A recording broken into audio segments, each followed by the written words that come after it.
The ceiling tiles above me were unfamiliar, bright, sterile. The faint beeping of a heart monitor pulsed like a metronome of confusion. I blinked, and that's when I saw him. Alan, my husband, sitting calmly in the chair beside me, a soft, almost too rehearsed smile on his face. "You're okay," he said, brushing my hair back. "You're safe. You took a fall. But the doctors say you're lucky." I looked at him. I knew his face. I knew his voice. But something in me hesitated, like a door left ajar in my mind that wouldn't quite swing open. "A fall," I repeated, throat dry. "From where?" "The stairs at home." "You must have missed a step," he said, squeezing my hand like it was supposed to comfort me. "You hit your head. Hard." I tried to recall anything the moment I fell the days before, what I'd eaten, what I'd worn. Nothing. It was all air. He went on, gentle but confident. "You've been here for 2 days. They kept you sedated the first night. You were confused. But you'll be okay." I nodded. I didn't want to seem ungrateful, but something felt blurred. Then the nurse came in, cheerful, routine. She did her checks, smiled at Alan, called him such a devoted husband, and adjusted my IV drip. I just stared at the little bag of fluid hanging beside me. I didn't even know what was in it. Alan kept talking about how I'd been stressed, how we'd been planning changes, how I'd insisted on getting rid of burdens. "You were going to sell off a lot of your real estate," he said. "Simplify things. Focus on rest." That word rest hit me strange. Why would I want to rest now? I was a worker. I ran properties. I knew zoning codes better than my own birthday. Or had I? He brought me my phone but said it had been off. "You said you wanted a break from calls," he explained with a shrug. "We agreed to unplug for a bit." Agreed. There was that pause in my brain again. That missing page. When I got home, or at least what Alan claimed was still home, I saw my reflection in the hall mirror. Same eyes. A bit thinner. A subtle scar above my eyebrow I didn't remember earning. The house looked the same, mostly, but colder. Rooms were rearranged. Furniture had been replaced. My favorite armchair was gone. "Oh, we donated that?" he said casually. "You said it was giving you back pain." I nodded slowly. Maybe I had said that. Maybe. He cooked me dinner. Pasta with white sauce, not my usual choice, but he said I'd been craving it lately. I played along, trying not to feel like a guest in my own life. That first night back, I found a drawer full of envelopes, unopened mail addressed to me. Most were bank statements. One was from a lawyer. "You really shouldn't stress yourself with paperwork," Alan said from the doorway when he noticed me looking. "You've just started recovering." I asked him why a lawyer had sent me a letter. He walked over, pulled it gently from my hand, and said, "It's about the sale, remember? We started transferring some properties to my name in case anything ever happened. You wanted to make things easier. I wanted that." He kissed my forehead. "I'll handle it. You just focus on healing." That night, I couldn't sleep. My body felt like it remembered something my mind didn't. Something twisted beneath the surface of Alan's calm demeanor. I looked at his sleeping figure next to me. Peaceful, breathing evenly. But I was awake. Very awake. I opened my phone. There were barely any texts. No call logs. No calendar events. It was as if someone had wiped the last few months clean. Then I checked the deleted photos. Only one remained, a blurred image of what looked like a manila envelope on a granite countertop. Nothing else. I started to feel a chill crawl up my spine. My hands, they looked thinner, veined, like I'd been under duress or illness. Had I really just slipped? I went to the bathroom mirror and stared at myself again. That scar above my eyebrow. I traced it. That's when I whispered to my own reflection, "What the hell happened to you, Maggie? And why was the man who said he loved me smiling like he'd already won?" Alan said I fell, and I believed him. At first. The bruises on my arms, the ache in my ribs, the soreness behind my eyes, they all matched the story. At least physically. He said I had tumbled down the staircase at home, knocked myself unconscious, and was lucky to be alive. You lost a little time, he told me the second morning I was back. But the doctors say it'll come back slowly. And honestly, Maggie, maybe that's for the best. I had paused at that. For the best. He softened the words with a smile and a steaming mug of tea. Chamomile, the kind I drank when I couldn't sleep. He remembered. That was the thing with Alan, he always did small things right. But I was beginning to see that small things could mask something much, much bigger. He moved easily around the house, answering questions before I could even ask them. Don't worry about the bills, I took care of them. Your clients. You told them you were stepping back. That file, you shredded it last month. According to him, I'd handed over almost everything, the finances, the listings, even control of the guest house rental contracts weeks before I fell. I was letting go, he claimed. You were tired, burned out. You said it was time I handled things. It sounded plausible, didn't it? We'd been married 18 years. He'd helped with my business occasionally. He knew the names of my assistants. But I also remembered I never truly let go of control, not when it came to my work. My properties, my legacy. That was mine. I'd built it from scratch after my first husband passed away and left me nothing but debt. I swore I'd never be that helpless again, and now somehow I was. Every time I touched something, a drawer handle, a picture frame, a doorknob, I half expected it to jog my memory. But my mind remained fogged over like a bathroom mirror after a long, hot shower. Until I found the envelope. I wasn't looking for anything specific, just trying to reorient myself. The office was still labeled Maggie's study, but when I entered, it felt curated, sanitized. My favorite pen set was gone. The corkboard was bare. A single manila folder sat at the edge of the desk, oddly out of place, like someone had left it behind in a hurry. Inside was a property deed. My name was on it, or at least it had been. It was the title to a rental property I owned in West Covina. The signature at the bottom confirmed the transfer of ownership to Alan. Dated 2 weeks before my accident. I blinked. 2 weeks. Alan had said we were preparing for the transfer months ago. I checked the notary stamp, it was official. The signature looked like mine, but I had no memory of signing it. No memory of discussing it. Why would I give him that house? It wasn't just any house. It was one of my best performing rentals, long-term tenants, steady income. I would never hand that over. Unless I had a reason. Unless I wasn't in my right mind. Unless someone made sure of that. The moment Alan walked in with a tray of breakfast, I slipped the folder under another stack of papers. He smiled. Still tired. I forced a smile back. Still foggy. He brought the tray to the table. Eggs, toast, perfectly ripe avocado slices. You always said I'd never learn to make eggs the way you like them, but look at me now. I didn't remember ever saying that, but I played along. Thanks, I said. He sat across from me watching. He was always watching. You've been quieter since coming home, he noted. I'm just processing, I replied. He nodded as if that satisfied him. Take all the time you need. That's what this break was for, remember? I didn't.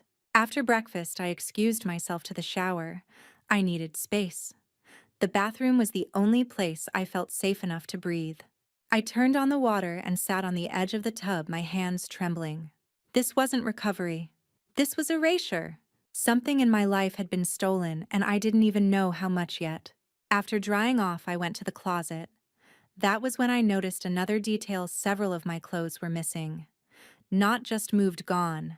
My favorite cashmere cardigan, a pair of navy heels I wore to meetings, and the vintage silk blouse I'd worn the last time I spoke at a real estate seminar. They weren't there. In their place were newer, more neutral items. Plain things. Things I would never have picked for myself. I opened my laptop next. Passwords still worked. But the bookmarks were cleared. My inbox was surprisingly empty except for a few new confirmations from banks and legal consultants. The most recent email caught my eye. As per your instructions, we've finalized the grant deed transfer. All documents have been sent to Mr. Lawson's legal team for safekeeping. My instructions. I searched through the sent messages. Nothing. Then I checked the trash. Empty. He'd covered his tracks well, but not well enough. Later that evening, Alan suggested we watch a movie. I agreed. Let him think I was settled, safe, that I didn't suspect a thing. While he set up the film in the living room, I took my phone and quietly opened the voice recorder app. I scrolled through the files. Most were empty or generic until I hit one that hadn't been opened in weeks. I pressed play. And there it was. My voice. Angry, shaky, cornered. You don't get to decide what happens to my assets, Alan. I built this life, not you. Then his voice quieter but firm. You said you wanted rest. You said it yourself, Maggie. And then me again. More vulnerable. You drugged me, didn't you? You're making me forget things. Click. The file ended there. No date stamp, no location. But it was real. Undeniable. I stared at the screen, breath caught in my throat. He had done something. Something calculated. Something sinister. But I wasn't broken. Not yet. Not ever. I slipped the phone back onto the nightstand and walked out smiling like nothing had happened. I sat beside him on the couch, let him drape an arm around me, let him press play on some sappy comedy like we were still just husband and wife. But inside me a fire had started, small but steady, because I was done believing his version of my life. It was time to remember mine. My home felt like someone else's. That truth echoed louder with every passing hour.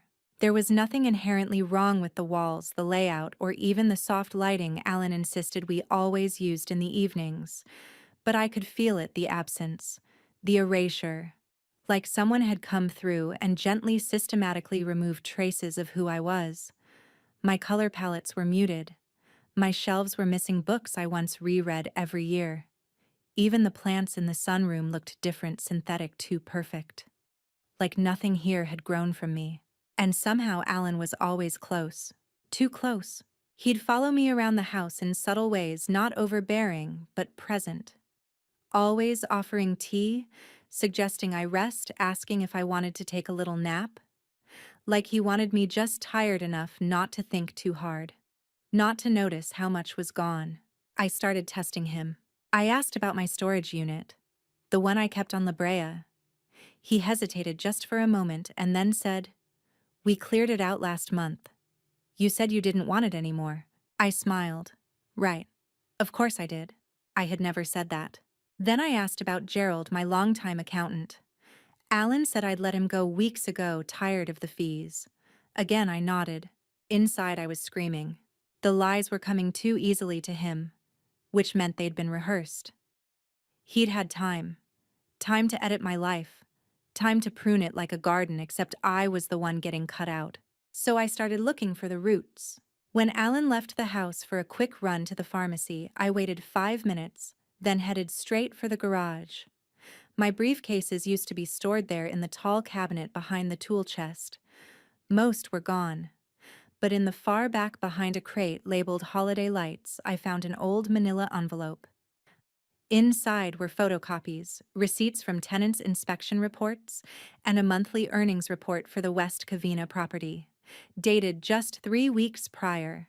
It still had my handwriting at the top corner, legal hold, do not sell. My pulse jumped. Alan had said I'd wanted to let go of that one, said I'd signed it over willingly. But the date on this note was just days before my accident.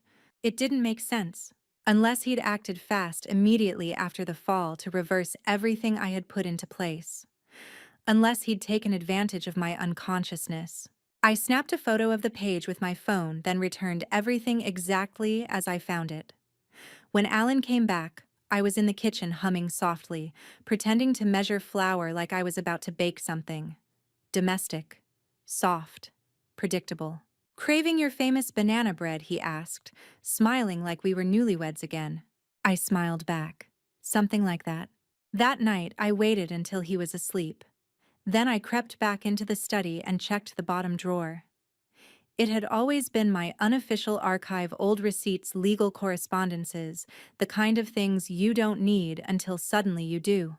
It was empty. Every folder, every note gone. I was being wiped out. Erased. Not just from my marriage, but from my own history. The next morning, the doorbell rang. I moved to answer it, but Alan intercepted me halfway. "I've got it. he said too quickly. I watched him from the hallway mirror as he opened the door, and there she was, my sister Gwen. Gwen hadn't aged a day since I'd last remembered her, same short bob, same fierce brown eyes. But she wasn't smiling. Alan stepped outside to talk to her. I listened from behind the front door. Maggie doesn't need visitors right now, he said, lowering his voice. She's my sister Alan. Don't you dare tell me what she needs. She's still recovering. Her memory is fragile. I don't want her overwhelmed. She called me 3 weeks ago, Gwen snapped. Said she was going to divorce you. Said you were hiding things. And then suddenly, she falls down the stairs. Silence. Alan cleared his throat. That's not fair. She said you were trying to get her to sign over assets and she wasn't going to let you. I pressed my back against the wall. My stomach turned. Alan responded calm as ever. Look, she's confused. She barely remembers last month. Don't make this worse. I opened the door before he could say another word. Gwen, I said. She turned sharply. Her eyes welled with relief and fury all at once. Maggie. Alan tensed. You shouldn't. It's okay, I interrupted. Let her in. We sat in the kitchen drinking coffee from mismatched mugs. I told her what I could, that I didn't remember much, that Alan was taking care of everything, that things felt wrong. She didn't push. She just said softly, You called me Maggie. You were scared. You said he was trying to take the West Covina property and others. You were getting your lawyer involved. I blinked. I have a lawyer. You did. What's his name? Cameron Blake. The name stirred something faint like an echo behind a locked door. Gwen pulled out her phone and typed the name into a note. You need to call him. Not now. Not from your phone. I'll get you a clean one. I nodded. Then she looked around and said something that chilled me. This house doesn't feel like you. I didn't respond. I didn't have to. She hugged me before she left, long and protective, like I was a child again.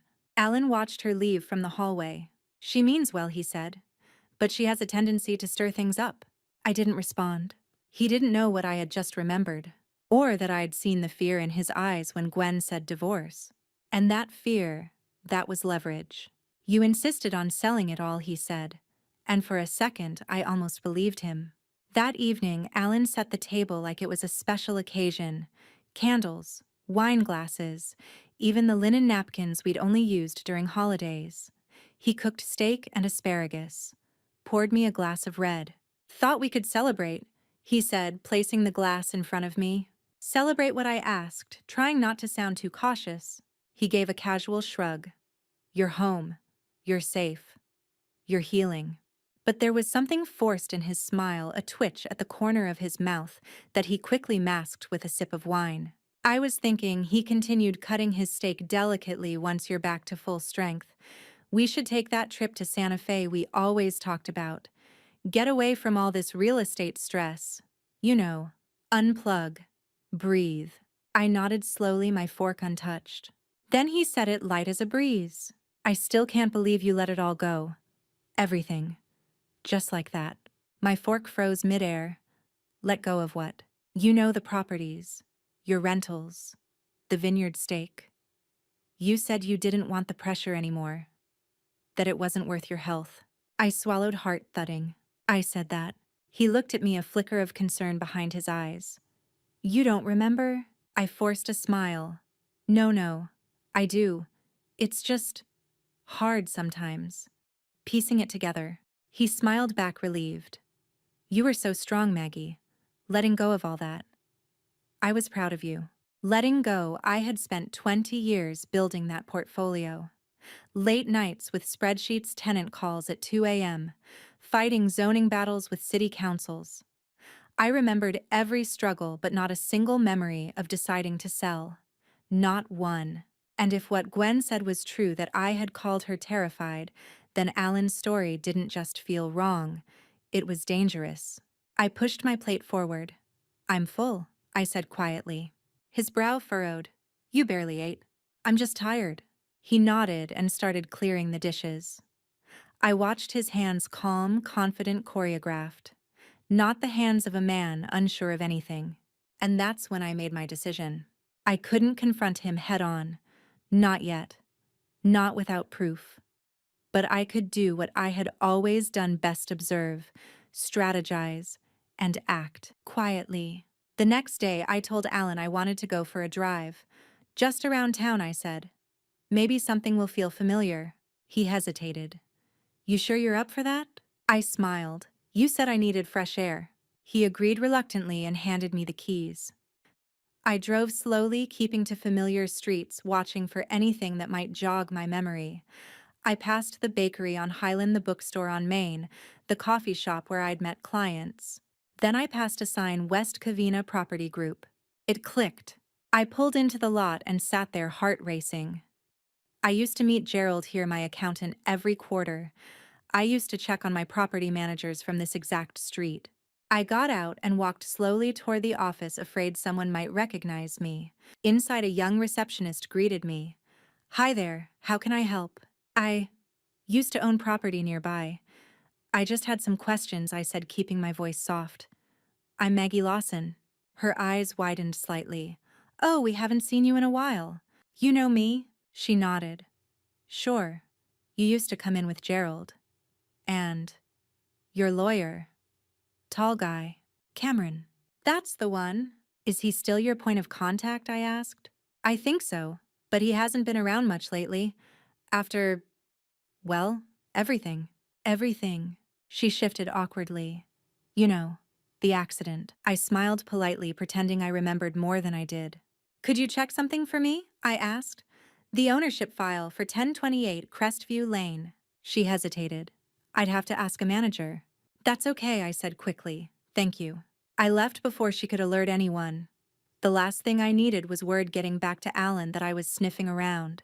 But as I sat back in my car, I knew two things. People here still thought I was the owner of those properties. Whatever Alan had done, he hadn't erased my presence completely. That meant the window was still open. When I returned home, Alan was waiting on the porch. You took a while, he said, smiling tight. I got lost a little, I replied casually. He opened the door for me. Next time, let me come with you. I smiled again. Next time. That night, after he fell asleep, I locked myself in the bathroom and dug through the cabinet under the sink.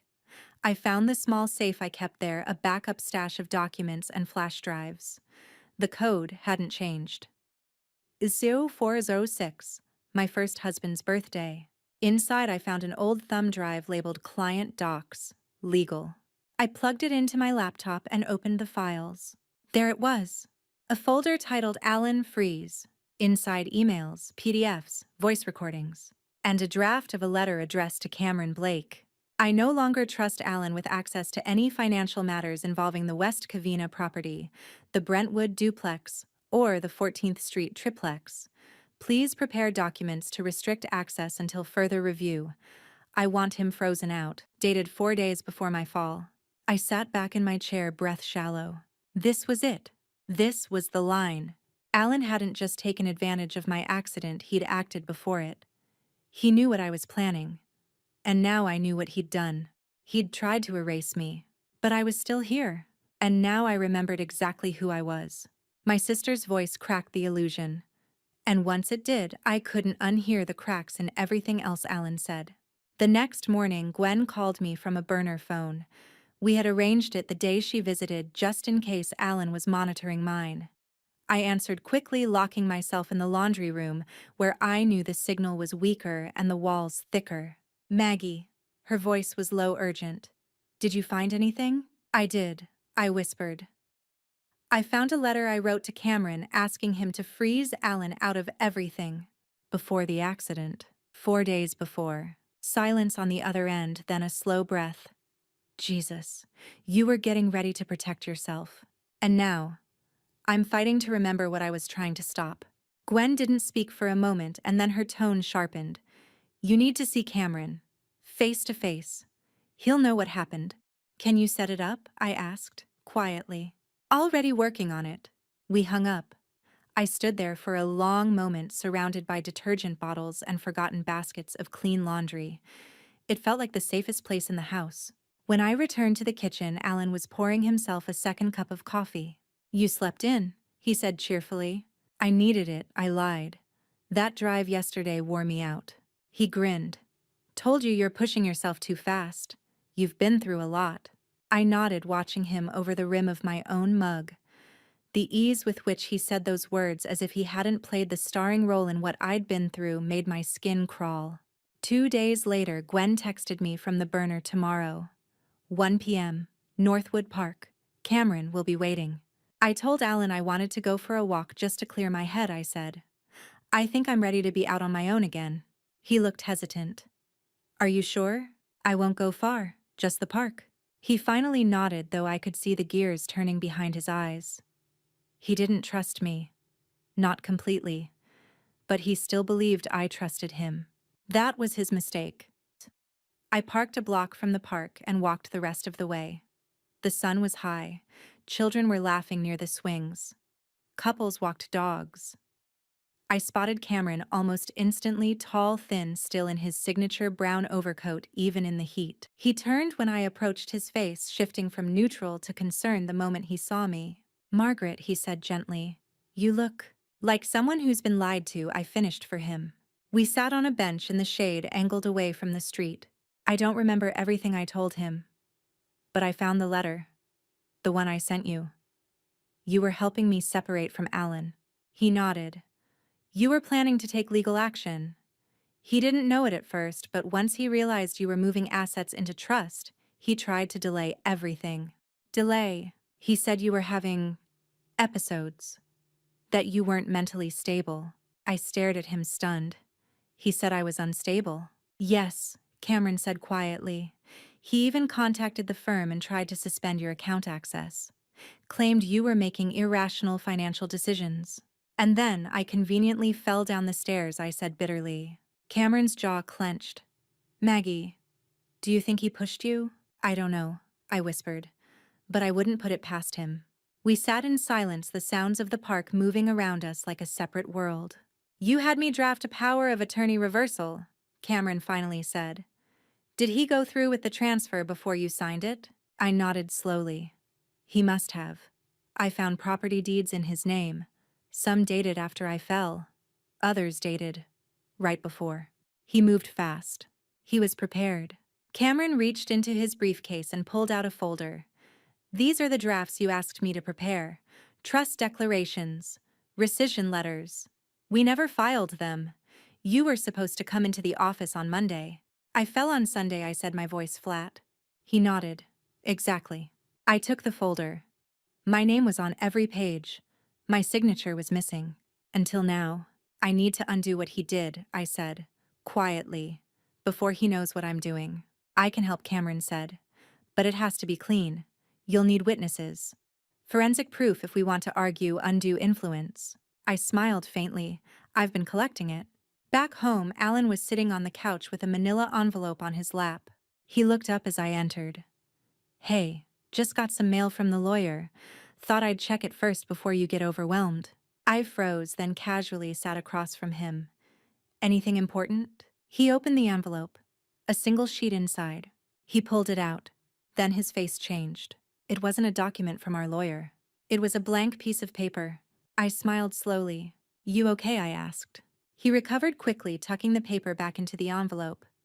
Just an error, I think. Should we call them? No, I'll take care of it. He stood, walked to the kitchen, and tossed the envelope in the trash. I waited. That night, I fished it out. Inside was a tiny recorder. The file had captured his entire call with a man I didn't recognize, a man Alan referred to as our guy at the title office. They were discussing backdating documents, confirming that if anything goes south, we can say she was already on board. My skin went cold. He hadn't just taken my properties. He had planned a full rewrite of history, and now I had his voice confirming it. I sent a copy to Cameron the next morning. My sister texted me one word: loaded. The paper trail I didn't remember was everywhere, hidden in plain sight, waiting for me to open the right drawer, click the right file, ask the right question. And now, I was finally asking. That morning, Alan left early, claiming he had a breakfast meeting with a realtor friend. I told him to enjoy it, smiling sweetly as I handed him his sunglasses at the door. The moment he pulled out of the driveway, I sprang into action. I had already narrowed down the likely places he'd store sensitive documents. Alan was smart, but he was a creature of habit.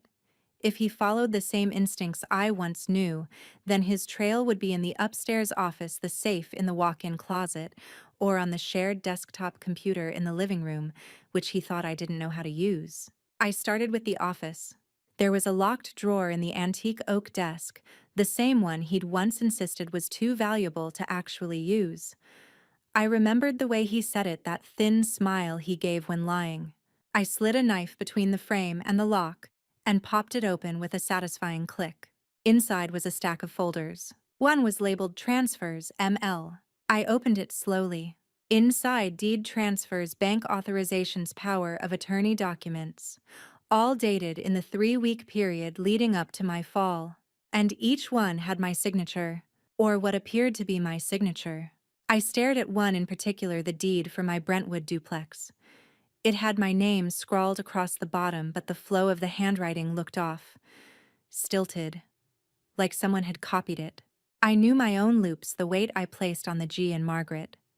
This was an imitation. There was even a note paper clipped to the back. Original doc kept with title officer, contact file redundancy recommended. Client advised to play the long game.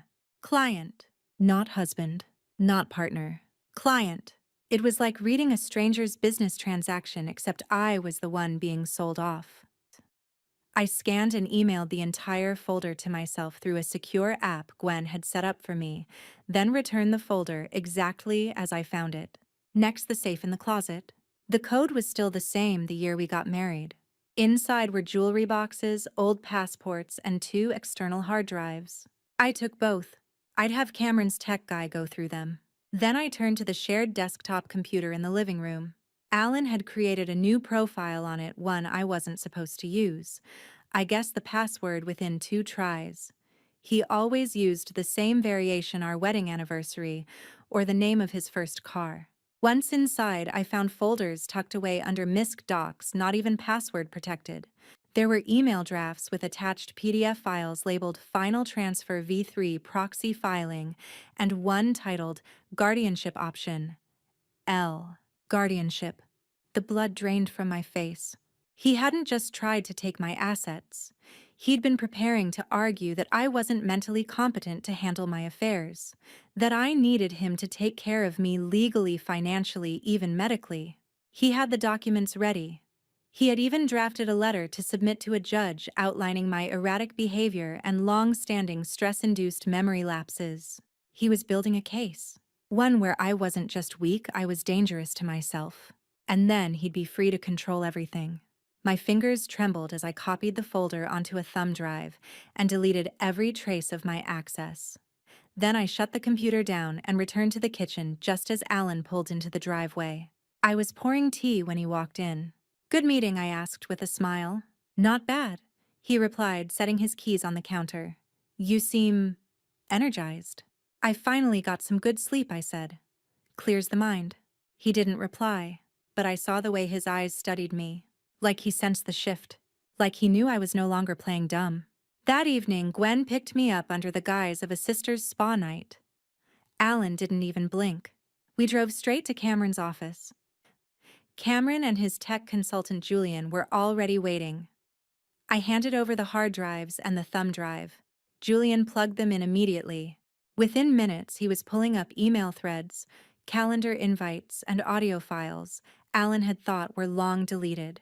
Then Julian played a voicemail Alan had sent to someone named Greg, the title officer.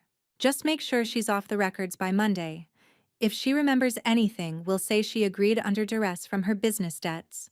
I've got proof she was spiraling. I kept a journal. A fake one, yeah, but it'll read convincing enough." I sat in stunned silence. A fake journal. Cameron turned to me, eyes wide. "Did he ever write in a notebook around you? Claim he was tracking your moods or behaviors?" I nodded slowly. "Every night. Said it was for the doctors. That it would help if my memory didn't return." Cameron sighed. "We're dealing with premeditated coercion, possibly fraud, maybe even attempted conservatorship through manufactured evidence." Julian turned to us. There's enough here to freeze his access now. You want me to start? I nodded. Do it. Back home, Alan seemed calm. Too calm. He was making spaghetti. I watched him from the doorway, noting the details, the hum of the vent, the careful way he stirred the sauce. For a man who didn't cook much, he had taken to it lately, almost ritualistically. Maggie, he said, glancing back at me, do you remember when we made this for your birthday 3 years ago? You cried because the noodles were overcooked. I smiled, tilting my head. You always remember the weirdest things. He chuckled. Maybe because they were real. The happy parts. He set the table and poured us both wine. We ate in silence for a while. Then I asked Alan, did I really want to give you everything? Or were you just faster than me? He looked up. For a split second I saw the crack in his mask. But then he smiled. You were tired, Maggie. You said you trusted me. That's what matters. I held his gaze. And for the first time I said nothing back. Because now I wasn't asking. I was preparing. A voice memo he forgot to delete. That was the moment I stopped doubting myself and started trusting the truth that was clawing to the surface. It was nearly midnight when I found it. Alan had gone to bed early, claiming a headache. But I knew better. He had become quieter over the last 2 days, more guarded. He no longer left his laptop out on the kitchen counter. He had started locking the study. And when I mentioned the West Covina property in passing, he didn't blink, just nodded and changed the subject. That night, I waited an hour after the house went still. I tiptoed to the bedroom where he'd left his phone on the nightstand. Alan had always been careless with security, still used the same 4-digit code he'd had since we first met in 1982. His graduation year. I unlocked the phone. Notifications flashed on the screen, a text from a contact saved as Doc L, another from someone named TH. I didn't open them. I had one goal. I went to his voice memo app. He rarely used it, or so I thought. To my surprise, there were dozens of files, all with generic names like Note 1 and Idea 3. Some were minutes long. Others were just 10-second bursts of thought. I played the most recent one, dated 3 days before my accident. And there it was, his voice. She's going to back out. She told her sister. I heard her on the phone. I don't have much time left to make this stick. Pause, shuffling papers. If she reverses the POA, I lose everything. Everything I built with her, even though I made it all possible. He laughs quietly. She still doesn't see it. She still thinks she built this alone. I covered my mouth. I'll give her something to fall back on. Literally. A few stairs. Nothing serious. Just enough. I stopped the recording. My body was cold. My skin tight with disbelief and fury. I replayed that last line again. Just enough. He had said it so casually, like he was ordering groceries. He had planned it. Or at the very least he was willing to let it happen. To watch me fall, or push me. Just enough. I copied the file to my burner phone and sent it to Cameron immediately. Then I sat on the edge of the bathtub, breathing, slowly gripping the phone like it was a lifeline. The memory of falling came back in a flash, not visually, but physically. My back tightening, my elbow smacking something hard, the sharp, surreal weightlessness of tumbling, and a sound, not a scream. A voice behind me. You said you didn't need help. Alan's voice. Clear, cold. I gripped the side of the sink until my fingers ached. The next day I made him breakfast. Eggs, toast, his favorite berry compote. I wore a soft pink cardigan and a smile. He came into the kitchen slightly surprised. What's all this? Just gratitude, I said sweetly. You've taken such good care of me. He hesitated, then smiled. You're feeling better? I think so, clearer. He kissed the top of my head. That's all I ever wanted. Liar. I watched him eat. We made small talk about the neighbors, the weather, even the dog. He said we should adopt now that things are calmer. Then I asked Alan, do you remember what I said right before the fall? He paused, fork midair. What do you mean? I mean the last conversation we had. Before I fell. You said I was upset. He nodded slowly. You were overwhelmed. You didn't sleep the night before. You were pacing, crying. You said you felt lost. Did I say anything specific? He swallowed. You said you regretted giving everything up, that you wanted to take it back. You were confused. I tried to calm you down. I leaned forward. And did you? His eyes met mine. There was a beat of silence. Then he said, of course. But I saw it now, the pause, the deflection, the subtle defensiveness. The truth sat beneath the surface of his rehearsed answers like a shark circling below still water. I sent the audio file to Gwen that afternoon. Her response was immediate. We're done waiting. It's time. She and Cameron came over that evening under the pretense of dropping off documents for a trust fund we were supposedly restructuring. Alan played the gracious host, offered drinks, smiled through gritted teeth. Cameron kept his tone neutral but firm. I'll need both your signatures on this, he said, sliding over a document. Alan glanced at it. What's this for? Just a temporary freeze on joint assets, for clarity while Maggie's memory fully stabilizes. Alan laughed. Is this really necessary? Cameron smiled back, polite but unreadable. It's standard for cases involving potential guardianship claims. We want to keep Maggie protected. And transparent. That word hit Alan like a dart. Guardianship, he repeated, turning to me. Is that what you think I'm doing? I met his gaze calmly. I think you've already tried. His nostrils flared. Cameron leaned forward. Of course you're welcome to contest it. But we'd have to submit the voice memo into record, and the email threads, and the title officer's cooperation.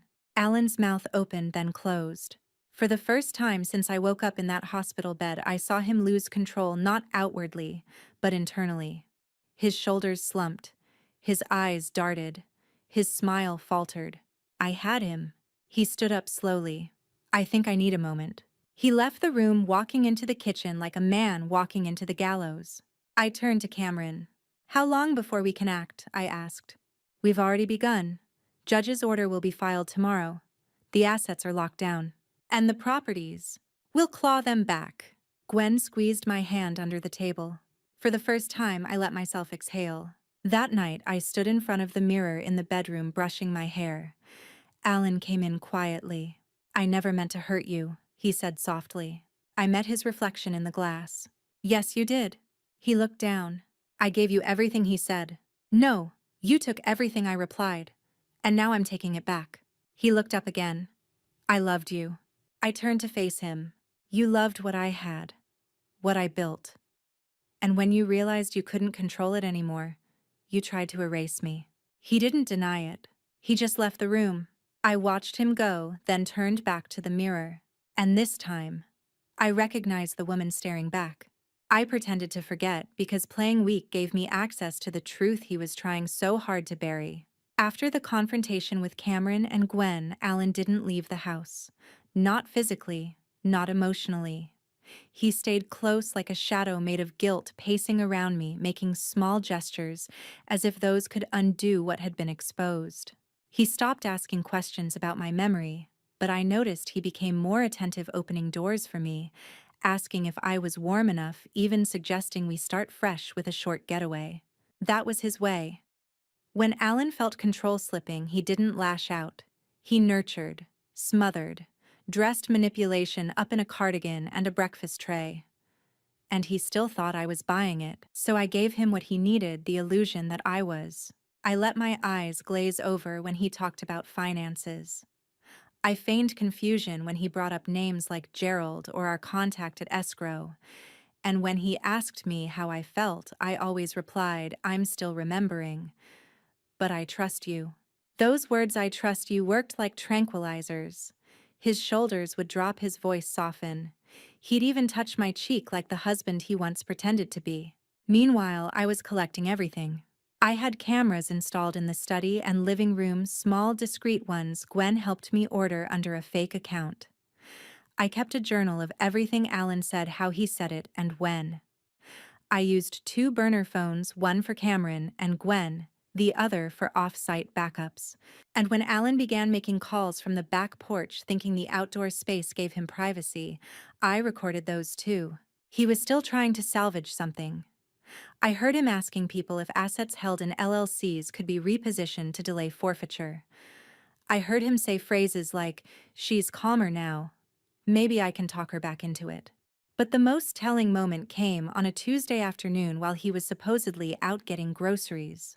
I was in the study downloading files from his desktop when the house line rang. The old house phone, the one no one used anymore. Curious, I answered. Alan, a man's voice asked. He's not here, I said cautiously. Who's this? The line clicked. Silence. Then a second voice muffled whispered, shit. She answered. They hung up. I stood there staring at the receiver, the dial tone echoing in my ear like a war drum. Alan was orchestrating something or someone behind the scenes.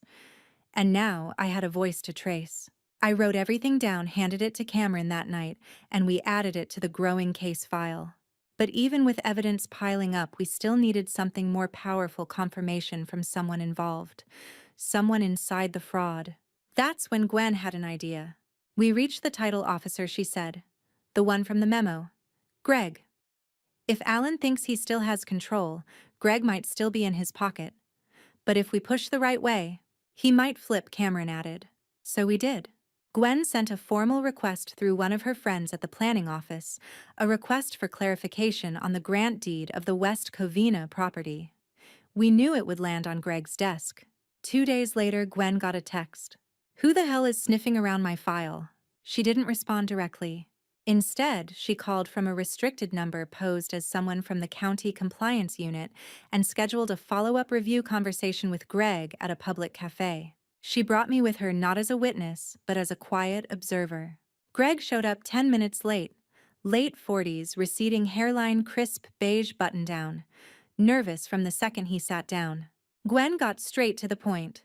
We're looking at the property transfer between Margaret Lawson and Alan Lawson. There are inconsistencies, Greg scoffed. That was all done by the book. But the book isn't yours, I said, revealing myself. He blinked. Oh, you remember me? I asked calmly. He nodded, lips thinning. You came in once. You seemed not quite there. Because I had a brain injury, I said. But I didn't sign those forms consciously. You notarized them anyway. He swallowed. Gwen leaned in. You helped Alan transfer property that wasn't his. We have audio of Alan saying you'd backdate documents. Greg froze. What do you want? He asked, voice low. The truth, I replied. On record. It took 2 hours, but we got it. A written statement, names, dates, even copies of emails Alan had sent asking him to make things clean in case of litigation. Greg gave it up to save himself. But in doing so, he gave me the final puzzle piece. That night, I didn't pretend anymore. We sat in the living room. Alan offered me a cup of mint tea. I didn't take it. I know about Greg, I said. He froze mid-step. I know about the forged documents, the fake journal, the staged calls, the manipulation. He didn't deny it this time. He just stood there holding the mug, staring at me like I had betrayed him. You're trying to ruin me, he said quietly. No, I replied. You already ruined yourself. I'm just putting the pieces back where they belong. He set the cup down. What do you want, Maggie? I want what's mine. And if I don't give it, I stood slowly. Then I let the court take everything, and you go down for fraud, perjury, and attempted conservatorship abuse. His face twisted. You won't win. Judges don't like emotional wives. I met his eyes, unwavering. I'm not emotional. I'm evidence-based. And for the first time, Alan looked afraid. Gwen and I found the lawyer, but what he revealed made everything worse before it got better. The morning after my confrontation with Alan, I woke up to find his side of the bed empty. He hadn't slept beside me. No note. No noise from downstairs. The house was eerily quiet, a different kind of quiet than usual. Gwen picked me up at 10 a.m. sharp, just like we'd planned. She didn't ask if Alan knew. I didn't volunteer. Neither of us trusted the silence. We drove straight to the law offices of Blake and Rowan, tucked in an older part of town that still smelled of courthouse paper and long-forgotten secrets. Cameron had arranged the meeting, but this time it wasn't with him. It was with Russell Rowan, his senior partner, the man Alan had used for certain gray area legal documents years ago, back when he was trying to get involved in my business under the guise of being helpful. Russell's office was dimly lit, lined with leather books, and the kind of oak furniture that made everything feel heavier than it needed to be. He didn't greet us with small talk, just nodded once and gestured for us to sit. I assume this meeting is confidential, he said. It is, I replied, but only until I get justice. He gave me a hard look. Justice is rarely clean. Neither is fraud, Gwen cut in. He folded his hands on the desk. You want to know what your husband had me do? I nodded. Russell leaned back and exhaled. 6 months ago, Alan came to me asking about retroactive grant deeds. He said you were considering transferring your portfolio into a marital trust and wanted to protect it from probate and business liabilities. It wasn't an uncommon request. I narrowed my eyes, but I never made that request. I realize that now, he said. But at the time, he brought in documents, voicemails, a copy of a medical letter implying you were mentally overwhelmed and requesting spousal stabilization support. Medical letter, I asked sharply. From whom? Some Dr. Langley. The signature was clean. The letter was typed. I froze. Langley was my former neurologist, someone I hadn't seen in almost a year. I remembered his careful handwriting, the kind of man who still wrote physical notes for every patient. If Alan had typed a letter and forged that signature, Russell continued, I asked Alan for your written consent. He said you'd signed it, but the original was misplaced. Instead, he gave me a digital copy with a timestamp. And you didn't check with me directly? I asked, bitterness seeping into my voice. He looked tired, regretful, but not remorseful. I should have. But I didn't. I filed the paperwork. At that point, 2 of the properties were already being transferred under what looked like marital consolidation. West Covina and Brentwood, I said. He nodded. After that, I removed myself. Too many discrepancies. I told him I wouldn't file the rest. You still have those drafts, Gwen asked. Russell hesitated, then reached into a drawer and pulled out a flash drive. I archived them. I had a feeling they'd come back to haunt someone. He slid it across the desk. I took it without another word. Ms. Lawson, he said quietly, I know I failed to protect you, but I can be a witness if this goes to court. Oh, it's going to court, I said. But not just for the documents. He raised an eyebrow. What else? I smiled a smile I hadn't worn in months, a smile filled with clarity and fire. For attempted conservatorship abuse, for planning my fall, for everything he tried to rewrite. Back in Gwen's car, I clutched the flash drive like it was a piece of my spine, something essential, something that had been taken from me and now returned. Langley, I murmured. What? That doctor, I need to see him. If Alan forged that letter, Langley can confirm it. Gwen nodded. We'll go today. We did. Dr. Langley's clinic was quiet, professional. He remembered me, immediately smiled, kindly, said, I looked better. I need to ask you something, I said. Did you ever write a letter stating I was mentally unfit? Or suggested my husband take over financial decisions? He looked surprised. Absolutely not. I pulled out my phone and opened a copy of the PDF Russell had emailed to me from the flash drive. Is this your letterhead, I asked? He frowned. Yes. And is that your signature? He leaned closer, then his jaw clenched. That is not my signature. That's been pasted in. You're sure? I sign all of my medical releases by hand, and I never typed something like this. In fact, he stood and walked to a file cabinet. I have your last check-in notes. He returned with a paper file. You were clear, fully competent, no cognitive issues.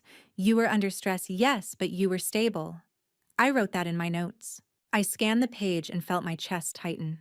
This fake letter had formed the foundation of Alan's entire lie to Russell, to the courts, to anyone who might have questioned the transfer of power. Langley offered to write a notarized statement on the spot. And with that, we had another piece of the chain. When we returned home, Alan was waiting in the living room. He stood when I entered. Where were you? I held his gaze. With my lawyer. He blinked. You said you were going shopping. I changed my mind. He clenched his jaw. Why are you doing this? Because you did it first. I walked past him, slow and steady, like someone who had remembered exactly who she was, like someone building her own return brick by brick. He forged the memory, not the signature, and once I understood that everything fell into place. Not because it made things easier, but because it gave me a weapon. Alan had left again. He claimed he was needing space to think, which was ironic coming from the man who had spent months controlling mine. It had been 3 days since the meeting with Russell Rowan and 2 since Dr. Langley had confirmed the forgery of the medical letter. Gwen and I had been working non-stop with Cameron's team, organizing all the documents, audio files, and statements.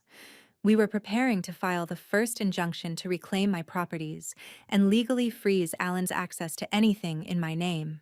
But I wasn't resting, because one question haunted me now more than ever. Did I actually sign those deeds? It wasn't enough to say I wouldn't have. I needed to be sure, because if I did, even under pressure, even drugged, it changed everything. The law could protect me from fraud, but poor decision-making voluntary signatures, that was harder. So I called Julian Cameron's tech consultant and asked him to meet me at the house. He arrived that evening with his usual quiet professionalism and a small briefcase full of tools. "You said you wanted to find anything Alan might have deleted?" he asked. "More than that," I said. "I want to know if there's any record of my consent, if I sent an email, if I recorded anything." "Even if it proves," I agreed. Julian gave me a long look, then nodded. "Let's start with your devices." We began with my old laptop, then the desktop, then the backup drives I'd recovered from the closet safe. He ran a series of scans, restored several deleted files, and paused at one particular folder titled Recordings, March.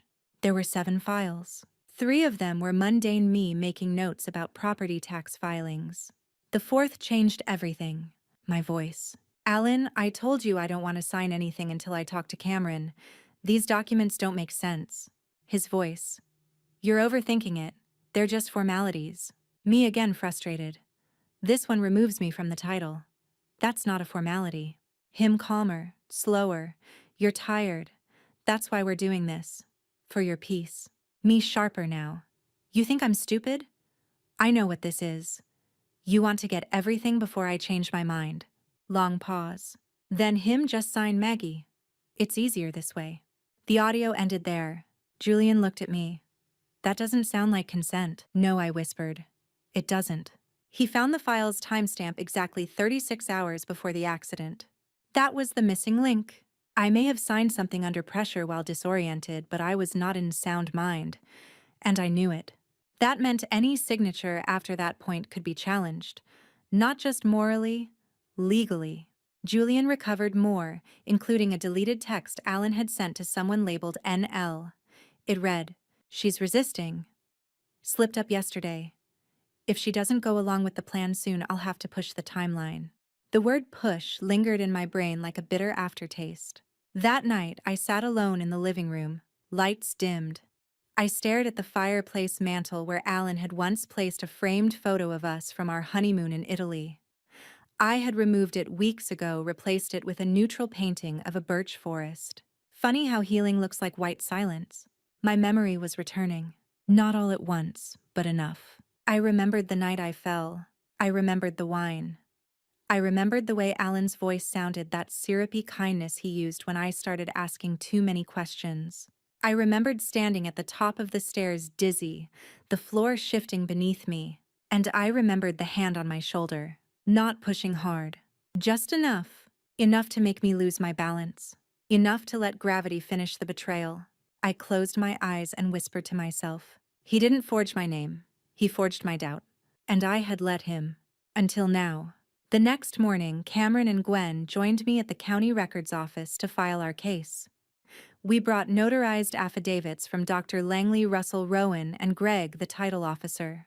We filed under 3 charges: fraudulent conveyance of property using forged medical justification, coercive manipulation of an impaired individual for financial gain, attempted conservatorship through falsified evidence. Cameron leaned in as we submitted the documentation. "This is going to get ugly." "I'm counting on it," I said. That afternoon, I received an email from Alan.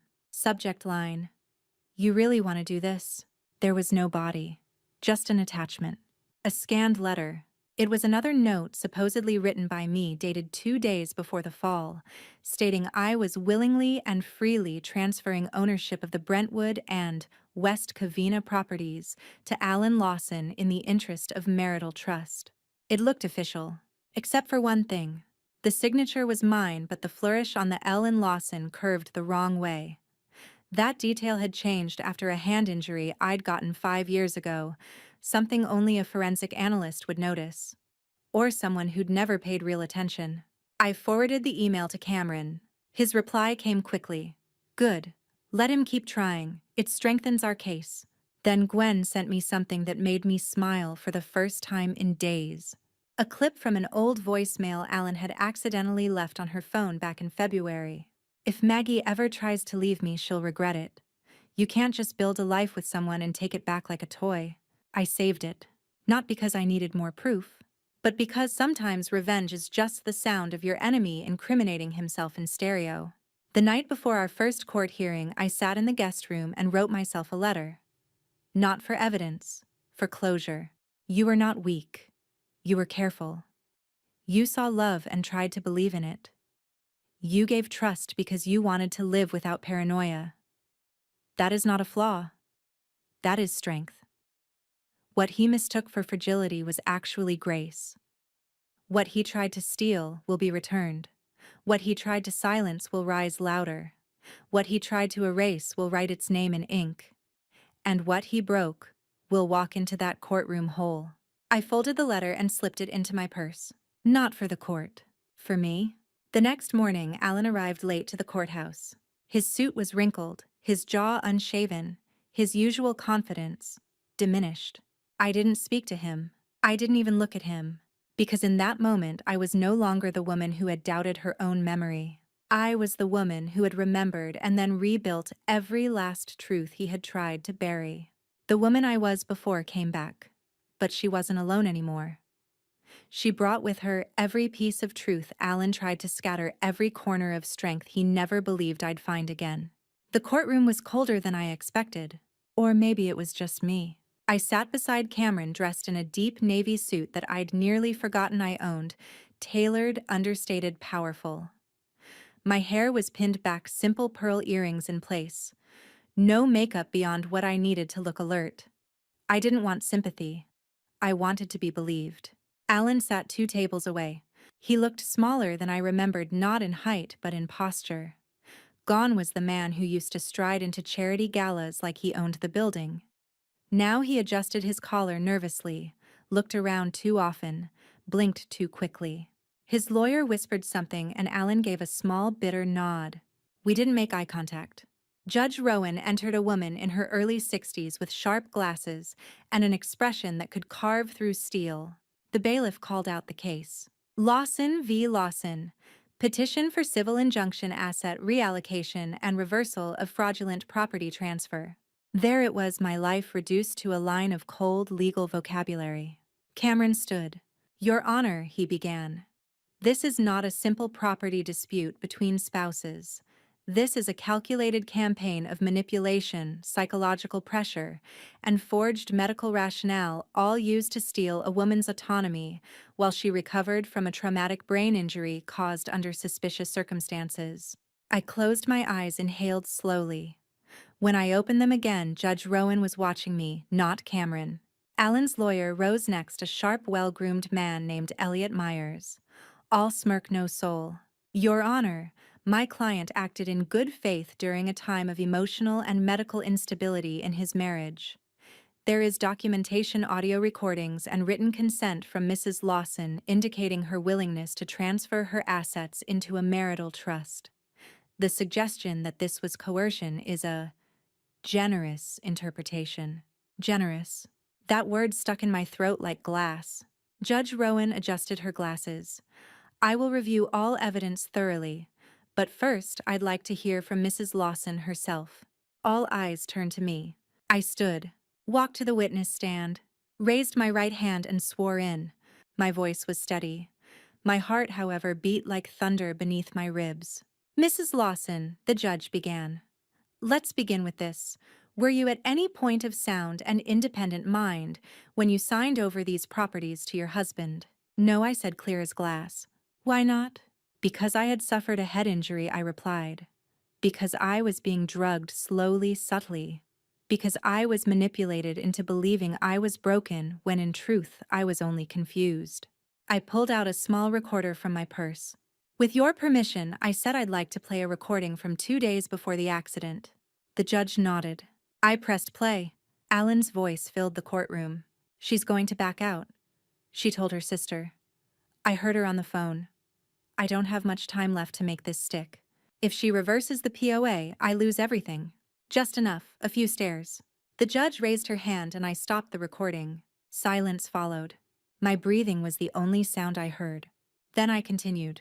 I don't know if Alan physically pushed me, but I know this: he stood behind me at the top of those stairs and I fell, and I believe he made it happen.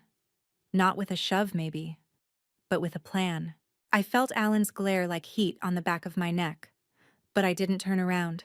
I told the court about the forged medical letter, the fake journal, the title officer who had folded under pressure and later confessed, the lawyer who filed the paperwork under the assumption I had agreed, only to learn that he'd been misled. I told them about the gaps in my memory, how Alan had filled them not with care, but with lies, how he'd erased my routines, my documents, my presence in my own life. I ended with a single line. This was never about love, it was about control. When I stepped down from the stand, the room felt different, tighter, like everyone had just watched a dam crack. Alan's lawyer tried to object to twist timelines to say stress made everything seem worse. But it was too late. Gwen testified next. Then Dr. Langley. Then Russell Rowan, Alan's former ally, now my reluctant champion.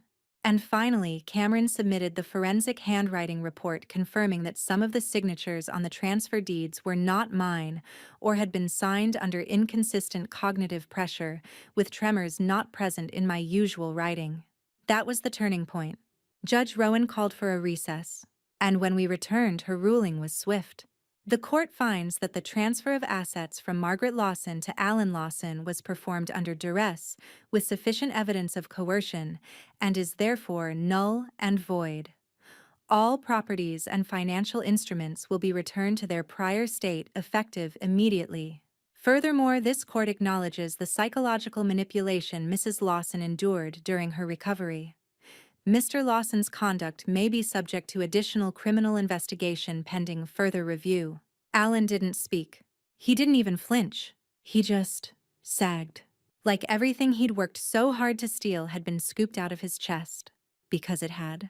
By me. Outside the courthouse, cameras waited, but I ignored them. I walked with Gwen to the car. We didn't speak at first. Just breathed. Then she took my hand. I never doubted you, she said. I did, I replied. But you came back? She said, squeezing. No, I said. I rebuilt. And I remembered who I was, not the version he needed me to be. We drove home in silence. A good silence this time. A silence filled with peace, not fear. That night, I returned to the house. It was still ours legally, but Alan had moved out the week before the hearing, likely sensing the storm was coming. I walked through every room, room by room. My steps were slow, deliberate, like a woman retracing sacred ground. The kitchen felt brighter. The study no longer echoed. Even the stairs, those cursed stairs, felt like a conquered battlefield. At the top, I paused, looked down, then whispered, "You almost broke me here." Then I turned and walked away. Not because I was afraid, but because I had won. My plan was subtle and slow because revenge doesn't always need fire. Sometimes it just needs focus and patience, and the kind of quiet that terrifies men like Alan more than shouting ever could. After the courtroom victory, most people expected me to rest, to heal, to disappear from the world and privately lick my wounds in a restored house and a restored name. But I had learned something during those weeks of pretending to forget, of smiling through betrayal. The law can return what was stolen, but it can't give you back your peace. That I would have to earn myself. So I didn't stop. While Alan licked his wounds, I kept working. The first step was reclamation. Not just of my properties, but of their function. I visited every site: West Covina, Brentwood, the duplex on 14th Street, even the tiny beach shack in Ventura that Alan had dismissed as sentimental clutter. Each property was still standing, still mine, but they'd been mishandled. rented without proper contracts, neglected in maintenance. One tenant even told me that Alan had tried to raise their rent without notifying anyone. I apologized, personally. Then I filed the documentation to bring everything back under my name, not just legally, but operationally.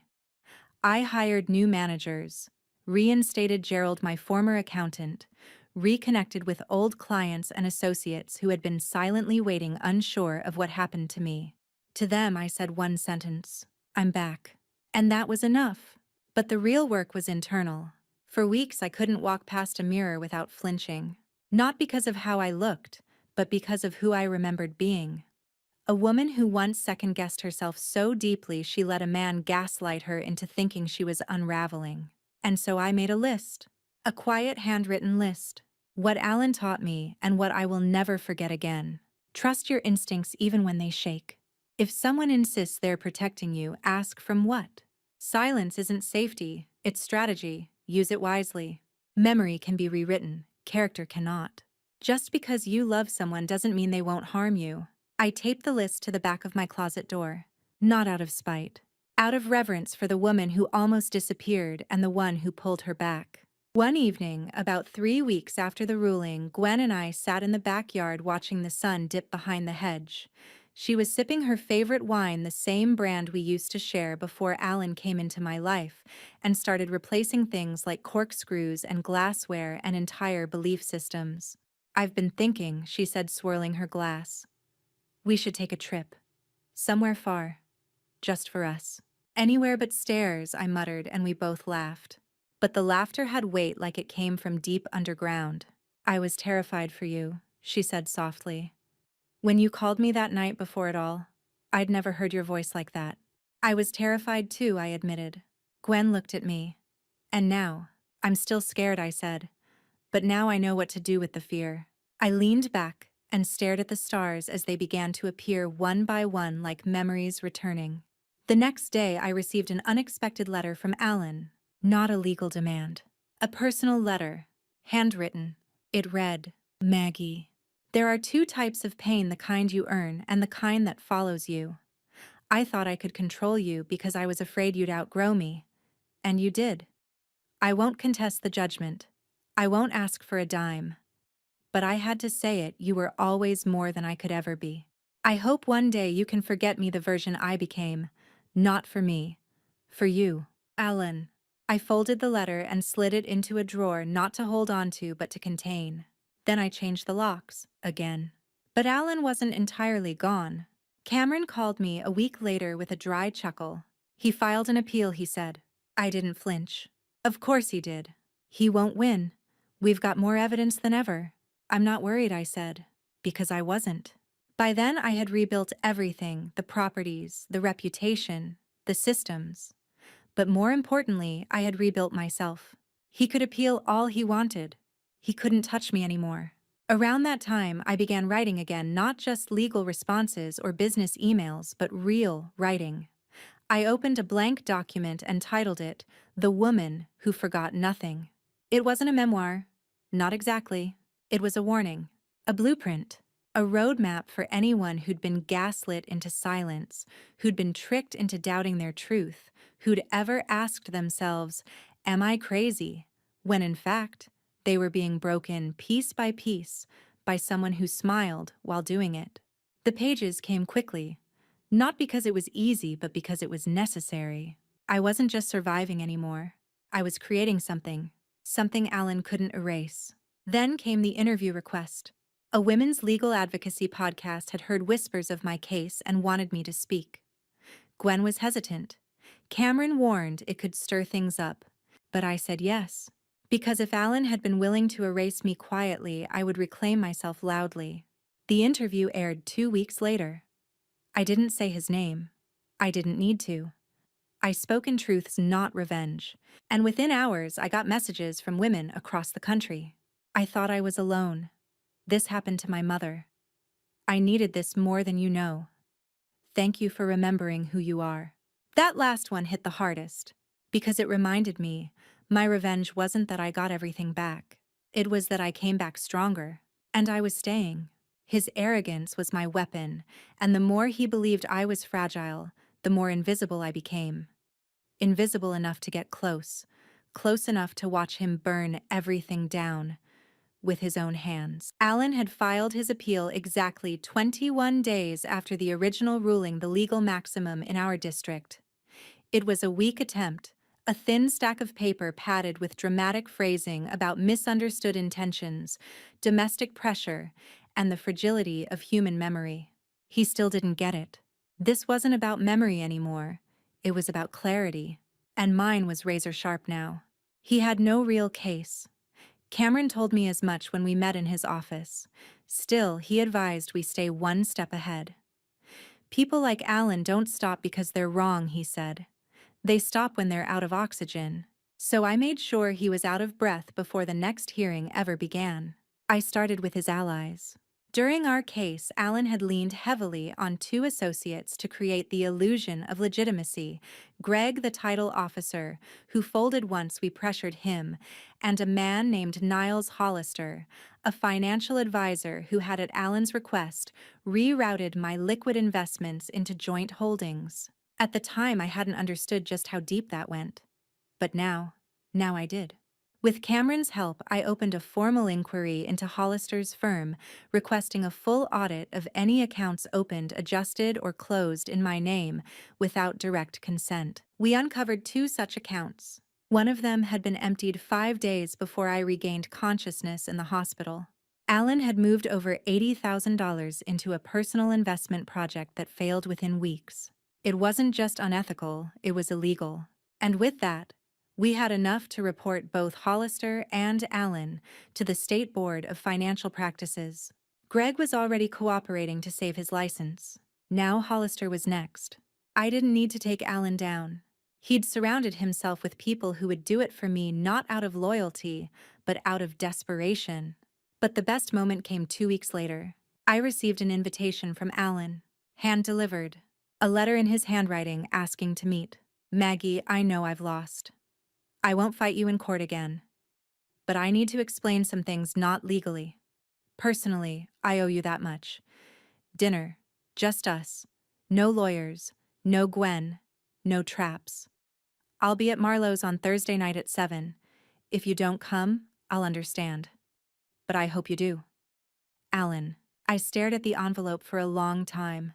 Marlowe's had been our place, the one we'd go to after closings, after speeches, after big wins. It was old school, dimly lit, and expensive enough to repel tourists. I had no intention of accepting his apology. But I wanted to look him in the eye one last time and let him see what it cost him. Not the money, me. When I arrived, he was already there. Dark jacket, no tie, a glass of scotch in his hand. He stood as I approached, as if some part of him still thought politeness could matter now. Maggie, he said, voice thick with tension. I sat down without a word. For a moment, we just stared at each other, two strangers who used to share a bed, a house, a story. Then he exhaled. You look strong, he said. I am. I didn't come here to grovel, he added. Good, I replied. Because I'm not interested in watching you try. He blinked, visibly thrown. I sipped my water. He cleared his throat. I want you to know I didn't do all of this to hurt you. I raised an eyebrow.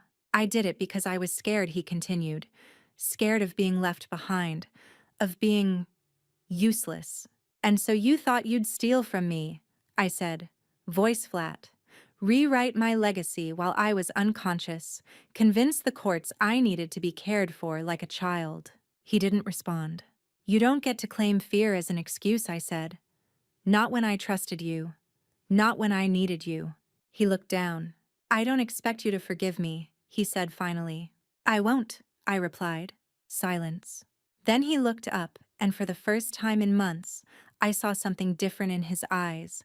Not panic, not calculation, just absence. Alan had been so full of ego he never saw the end coming.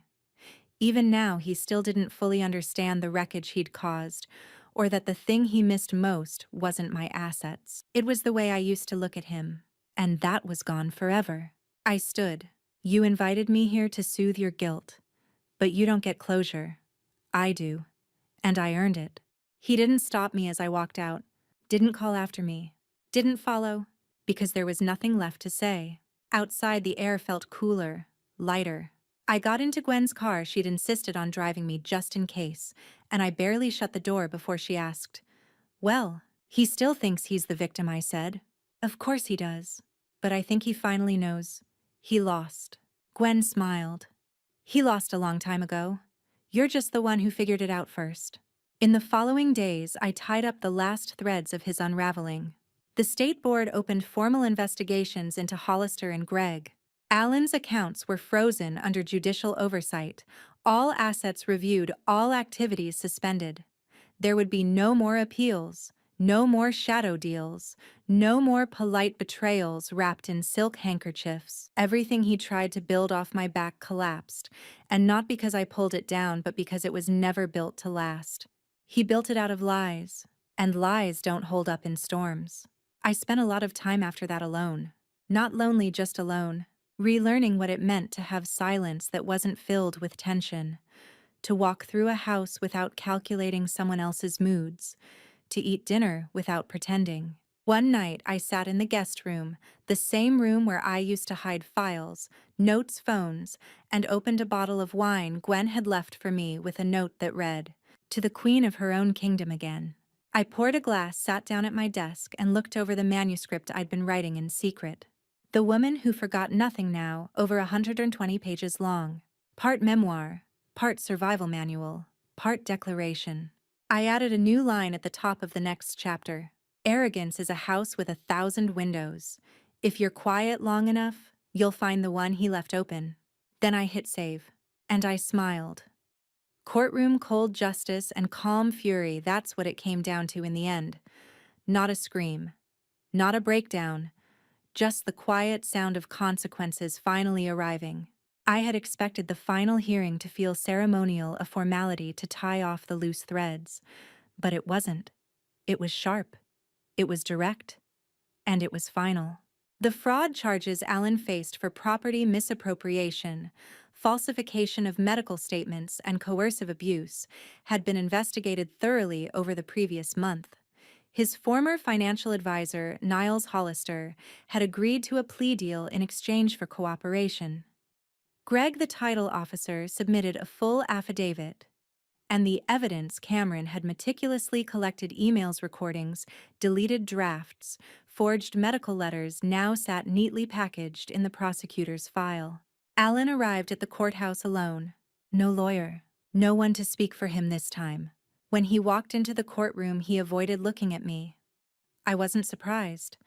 In fact, I had begun to wonder if I'd ever see the version of him who once looked me in the eyes and said, "You can trust me always." Because that man never existed. What stood in front of the judge now was a man stripped of his performance. No practiced smile, no social charm, no bravado. Just the husk of someone who had believed until the very end that I would never fight back. The judge called the court to order. Her voice was even, measured. She didn't speak like she was angry. She didn't need to. Justice doesn't shout. She laid out the facts, calmly reciting what had taken months for me to uncover. Allen Lawson knowingly submitted fraudulent documents to legal and financial institutions, falsely representing the medical and cognitive state of his spouse, Margaret Lawson, for the purposes of seizing control of her assets.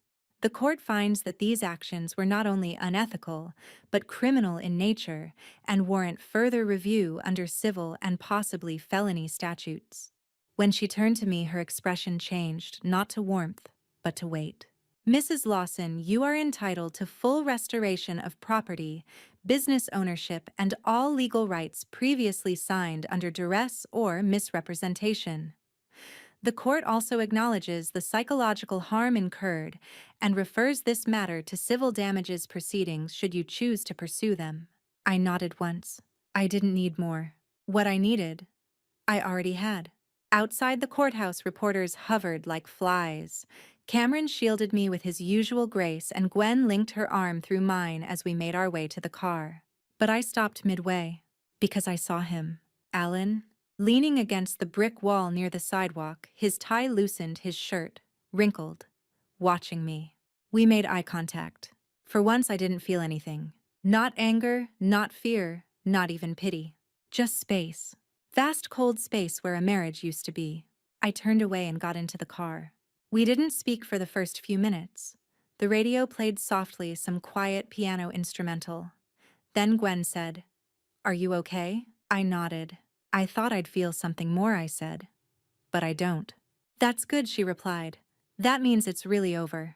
The next day, I took down the last box in the attic labeled Alan. Inside were old receipts, photos from trips I barely remembered enjoying, cards filled with empty promises and anniversaries I now saw for what they were: performances. I didn't burn them. I didn't shred them. I simply took them to a document disposal service and watched as they disappeared into the machine. Not because I needed revenge, but because I didn't want his shadow in my home anymore. By the end of the week, I stood in front of the mirror in my bedroom and realized something that startled me. I looked calm. Not the forced calm I'd practiced while pretending to forget. Not the brittle, careful calm of someone walking on eggshells. Just calm. My face no longer tensed automatically when I heard footsteps behind me. I no longer questioned whether I had imagined the things I knew were real. My hands didn't shake when I opened mail. My phone didn't feel like a weapon waiting to ring with bad news. I was safe. And safe, I realized, is not the absence of danger. It's the return of sovereignty. I received a letter from the court the following week, an official copy of the judgment stamped and signed. I placed it in a folder marked Restoration. Not settlement, not victory, restoration. Because what Alan tried to dismantle wasn't just a portfolio. It was me. And I had rebuilt everything quietly, strategically, powerfully. I hosted a dinner at my home the next weekend. Not a party, not a celebration, just close friends, a long table in the garden, candles flickering under soft string lights, and laughter that didn't feel guarded. Gerald came. So did Cameron. Gwen, of course, sat at my side like she had never left it. There was wine, music, roasted vegetables from my backyard garden. And a silence afterward that wasn't awkward, it was earned. Someone toasted near the end of the evening. "To Maggie," they said, "for remembering." I raised my glass. "To everyone who helped me remember." And we clinked, not like champagne flutes in a victory, but like shields returning to the wall after a war. Later that night, alone again, I walked through my home slowly, past the restored office, the clean stairwell, the window with the orchid Gwen replanted when I was too broken to care for it, and finally into the bedroom. I pulled back the sheets, turned off the light, and said aloud to no one but myself, "You survived him. Now live without him." And I slept. Deeply, dreamlessly, finally. I was never fragile, just betrayed. And once I understood that difference, I stopped mourning the past and started writing my future. It's strange how peace doesn't come all at once. It creeps in slowly, like a tide returning to shore after a storm. Quiet, steady, unconcerned with whether or not you're ready for it. In the months since the final court hearing, my life didn't just settle, it softened. There was no dramatic ending, no final confrontation, no wild apologies or elaborate breakdowns. Just distance, space, clarity, and healing. Real healing. The kind that doesn't look impressive from the outside. It's not glamorous or worthy of applause.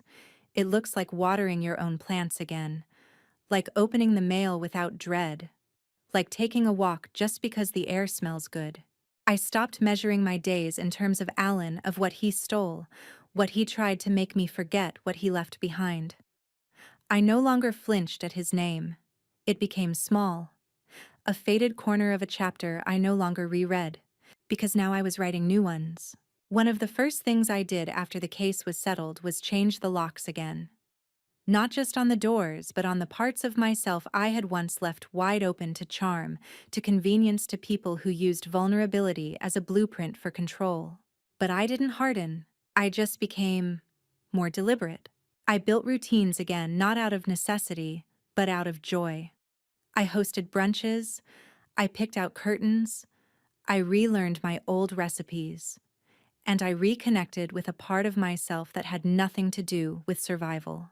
I laughed without guilt. I slept without fear. I started a writing group for women who had lived through erasure, not just romantic betrayal, but gaslighting, emotional theft, invisibility. We met every Thursday evening in my sunroom.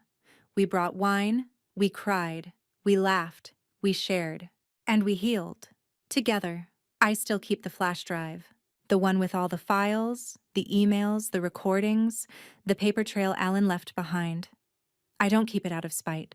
I keep it because sometimes when you've been rewritten, you need a record of your truth.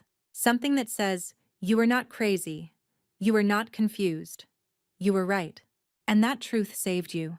One day, while going through some of my old boxes, I found something. Alan had never managed to destroy a letter I had written to myself years ago after the death of my first husband.